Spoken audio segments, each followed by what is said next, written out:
All right, my next video is about normal development. So continuing with that non-negotiable thing about parents, another thing that you always have to keep in mind is that your child, although they may have exceptional cognitive abilities, there is no reason to think that their social emotional development, their physical development, a large amount of their developmental trajectory is going to happen as has been laid out for human beings. So we all have developmental stages that are in common, and you should expect that your child will be going through those as well. A big overarching concept that you can use to think about your child's development is that they're going to go through periods of stability and then periods of upheaval. So those developmental periods that sometimes get bad press are usually the ones where your child is going through an expected time of upheaval, where they're having to make some serious changes, and then they need to come out of that with resolving it with some stability. So a classic time of upheaval are like 2 and 3. Stability is sort of mid-elementary, a little more stability. And then we go into, we're right back into a little bit of chaos and change in adolescence. And this is supposed to happen. So one thing that you can do, it's a little hard with your very little children, although I can tell a little kind of quick anecdote. When my daughter was 2, she had a meltdown, and it was really funny because she was very verbal, and so she would be in the midst of like losing a control on her emotions, and she'd be crying, and then she'd stop and she would go, "Julia tired, Julia mad." Like she was doing like a little commentary. Like cognitively she knew what was happening, but her body needed to do what it needed to do.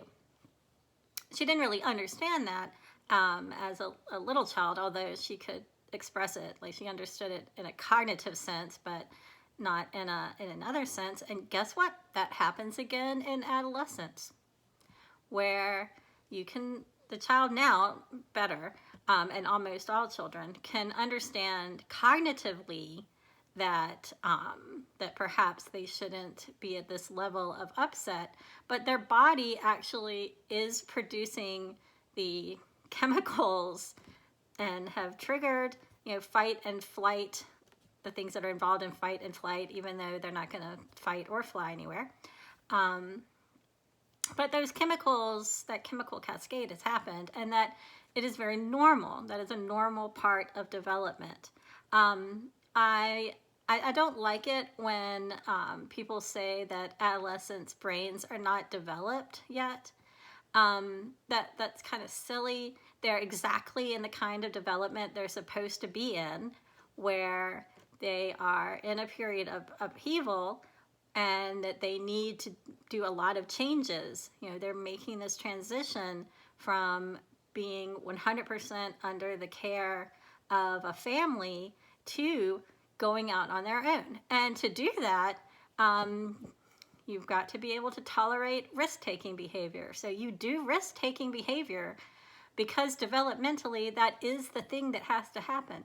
If we didn't develop this way, we wouldn't be able to strike it out on our own. We would be too fearful. Why would you ever want to leave a happy home? But everyone must go out to be an adult for the most part. I sometimes am a little critical about the emphasis on individualism versus collectivism in U.S. society, but for it is developmentally appropriate for there to be emotional upheavals, for there to be a need to take risks. All of that is preparing one for adulthood. So it's not that they're not developed, it's that they are developing as we all do our entire life. We develop throughout our lifespan You can't stop it. I mean, you're going to develop one way or the other your whole life. Like there's no, could you go back in time, get sucked back? Like time for us seems linear. And so we're going to keep going forward and changing over time. And that is what development is. It's change over time in result to experiences. And so we're going to continue doing that our entire life. The key to it is that was my cat. The key to this is that you need to normalize this. And so when say we have an adolescent who is appearing to be very upset for a reason, but the reason maybe doesn't seem to merit that level, you just need to reassure them that this is how their body works, that they need to ride through, let the tide go over them, and and relax themselves, and then when it's done, and you can move on. Okay, so I think sometimes we pathologize normal behavior.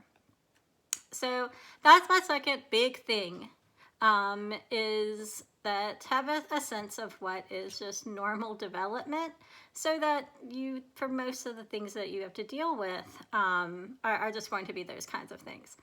And then there's going to be the interaction of those things, normal development, with cognitive ability.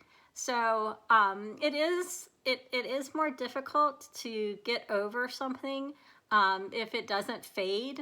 If you can keep recalling something that upsets you with perfect clarity, and perhaps forever recall that, just because of the nature of your memory systems, that's a bummer, and that's something that you have to deal with. So you are going to expect to see interactions between something that is quite normal behavior and normal development and cognitive abilities, but that doesn't mean that it wasn't within the norm, that this was something that needs to be remarked upon, and and you yourself perseverating on. So that is my next bit of universal advice about parenting the gifted child.